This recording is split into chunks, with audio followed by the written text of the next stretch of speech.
আল্লাহ যাকে ইচ্ছা কোটি টাকার মালিক বানান, আবার যাকে ইচ্ছা দুনিয়াতে লাঞ্ছিত করান। এটা হচ্ছে আল্লাহ তাআলার নীলা খেলা।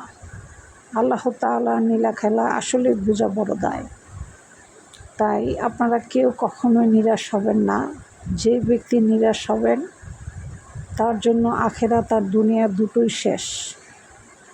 এই দুনিয়াতে আপনি ভালো কর্ম করবেন, কাল হাসরের ময়দানে তার ফল ভোগ করবেন।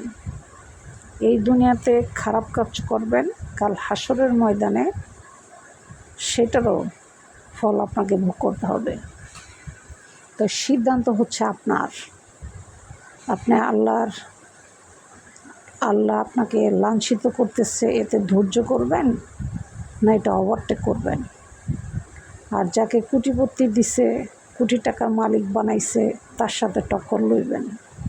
যদি আপনি তার সাথে টক্কর নিতে চান, টক্কর নিতে আপনি পারবেন না। কারণ যে আল্লাহ স্বয়ং তাকে উপরে উঠাইছে, আপনি আল্লাহর বান্দা, কশিনকালও চেষ্টা করে হাজারও পারবেন না তাকে নিচে নামাইতে।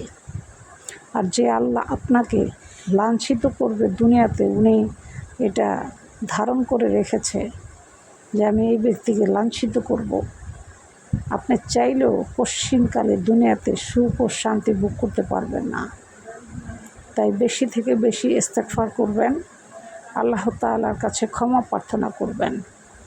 এটাই হবে আমাদের উম্মতের জন্য বা বান্দা বান্দীদের জন্য সবচেয়ে বড় উত্তম কথা বা উত্তম ভাষা। আশা করি আমার কথা বুঝতে পেরেছেন। ভিডিওটি ভালো লাগলে মুন্নি চ্যানেলকে লাইক সাবস্ক্রাইব করে অবশ্যই চ্যানেলের সাথে থাকবেন নতুন নতুন হাদিস সম্পর্কে জানার জন্য।